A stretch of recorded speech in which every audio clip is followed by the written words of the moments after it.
Bonjour à toutes et à tous, bienvenue à cette émission pour les comptes des magazines d'actualité Kinbasango. Je sais bel et bien que vous me captez très bien.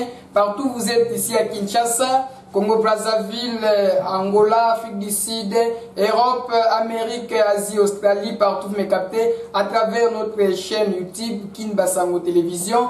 Alors, dites un grand merci parce que les images sont bel et bien claires chez vous là. Dites un grand merci à la grande équipe technique des magazines d'actualité Kinbasango. Je vois là derrière les caméras Jancy Kidima, assisté par Kyola Dickens, ainsi que David Mouissoukou. Alors, je ne suis pas seul sur ce plateau. Je suis bel et bien accompagné de mon invité de ce jour. Il s'agit bien du docteur Albert Mokengo Kwele, qui est le numéro 1 de la fondation Albert Mokengo, située ici à Kinshasa, capitale de la République démocratique du Congo, à qui je dis bonjour, docteur.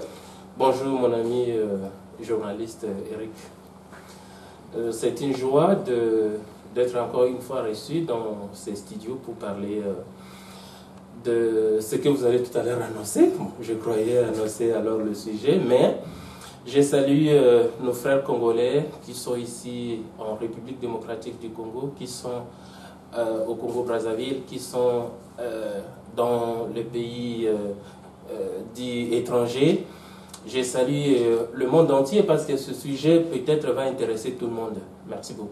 Tout à fait. Alors, docteur Albert Mokengo Kwele, ce n'est pas au hasard que vous êtes choisi ici dans notre plateau pour parler de ces sujets très importants. Alors, il s'agit bel et bien des sujets intitulés « Faisons confiance à nos intellectuels congolais ». Pourquoi ces sujets? Parce que nous observons, pour construire des routes, il faut faire recours aux étrangers, n'est-ce pas? Ce sont eux qui viennent construire et puis rentrent.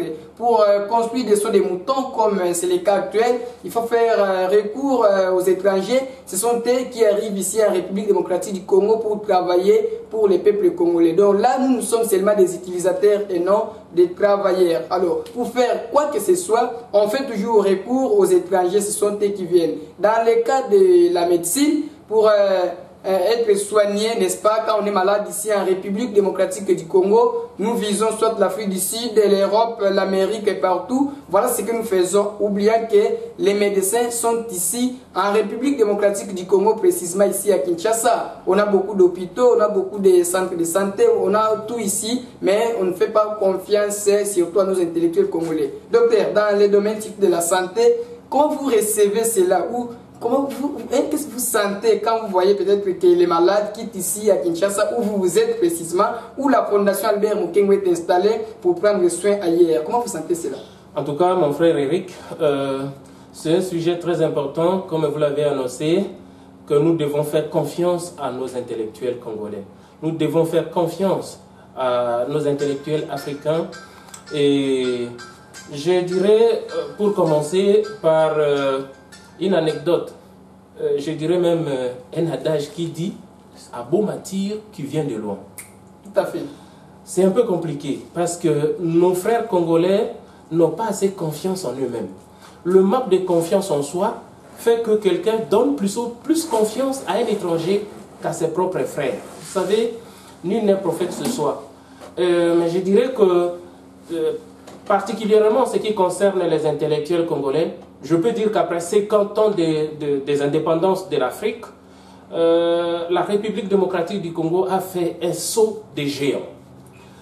Nous sommes allés de quelques intellectuels, de quelques universitaires, aujourd'hui à des millions d'universitaires dans tous les domaines scientifiques du monde. Bien sûr qu'il y a 50 ans seulement que nous sommes indépendants, il y a 50 ans que nous sommes sortis quand même de cette façon d'être considérés comme des sous-hommes. Mais les autres, les Occidentaux par exemple, ils ont plus de 400 ans qu'ils ont fait l'expérience de la science. Mais nous, en moins de 50 ans, nous avons vu la connaissance augmenter d'une façon exponentielle. C'est-à-dire aujourd'hui avec l'Internet, on peut être chez soi, mais on apprend plus que celui qui est là où on croit que c'est de là où viennent toutes les connaissances du monde. Dieu nous a fait avec les intelligences, à nous maintenant d'ajouter à l'intelligence la connaissance pour que nous puissions arriver au niveau de nous sortir nous-mêmes, d'être utiles à nous-mêmes et à la société. Voilà. Pour ce qui concerne nos intellectuels congolais, je voudrais tout simplement placer un mot, que nos intellectuels doivent aussi fournir un effort. pour chercher à être performant, pour chercher la compétence, pour chercher la connaissance. Aujourd'hui, les connaissances sont disponibles sur Internet. On peut lire les livres qui est imprimé, qui est sorti aujourd'hui de n'importe quelle maison de production de livres au monde et avoir la connaissance au même titre que ceux qui vivent dans le même pays que le document a été produit. Et là, je dirais aux autres intellectuels qui essaient un peu de baisser la garde, d'essayer de se prendre en charge, d'élever les niveaux à une compétence qui pourra nous aider à sortir de la torpeur que nous vivons aujourd'hui. Vous avez cité les domaines de la construction. Ici, nous avons l'IBTP. Ici, nous avons des ingénieurs qui sortent des universités congolaises, qui sont à même de construire des bâtiments, je ne sais, des ouvrages d'art, tout acabit. Et nous nous retrouvons le plus souvent à faire recours aux étrangers, surtout aux Asiatiques, parce que, je ne vais pas les citer, vous les connaissez, ils sont nombreux ici, pour construire même les sautes-moutons, pour construire les hôtels, pour construire les routes.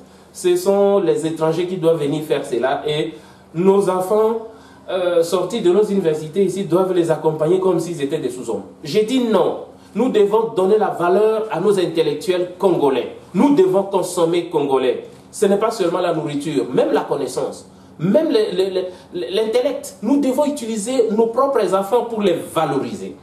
Voilà. Pour ce qui concerne la médecine. Oui, c'est par là que moi je suis, parce que vous êtes du domaine pour la médecine. Bon, peut-être que le grand problème est que vous êtes beaucoup plus sur le plan théorique, la pratique c'est un peu faible, et voilà pourquoi les Congolais préfèrent aller à l'étranger que vous donner confiance.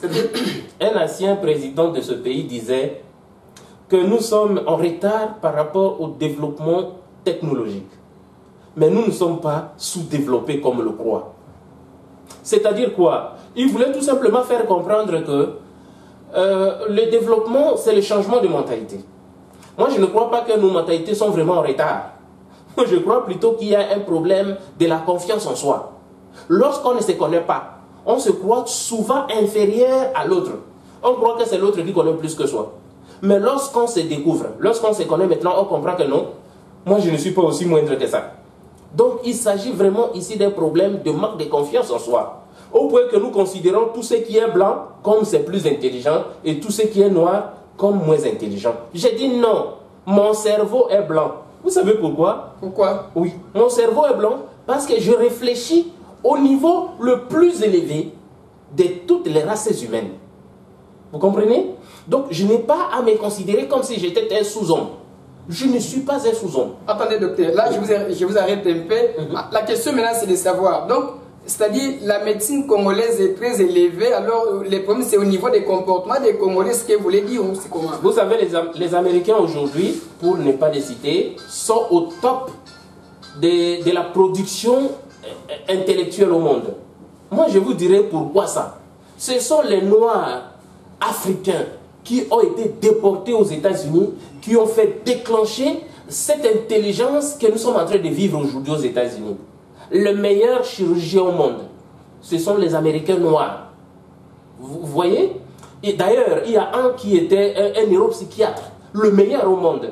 Il était même candidat aux élections passées ici, aux États-Unis. Seulement, il a été écarté parce qu'il était républicain. Et c'est l'autre qui a gagné, il est passé. Vous voyez?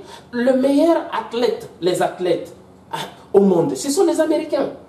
Noirs, j'insiste. Pour ne pas citer, voilà l'autre qui est en train d'exceller au niveau de la boxe, au niveau de quoi? De volley, au niveau de basketball, au niveau de football.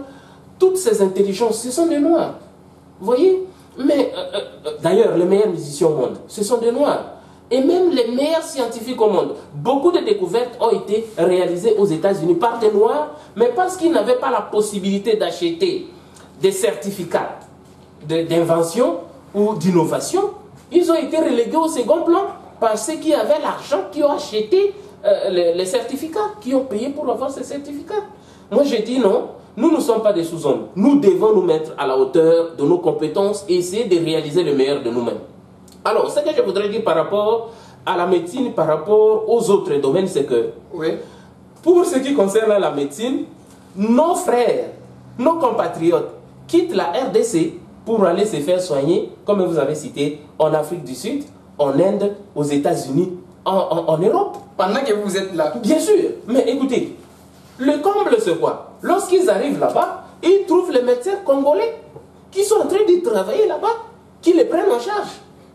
Il y a un frère qui avait dit, mais écoutez, il y a un géant de ce pays, un grand de ce pays, comme les grands ce sont les politiciens, qui est arrivé là-bas, il doit se faire opérer, mais lorsqu'on l'a introduit dans la salle, là il part trouver plutôt un Congolais qui doit faire cela.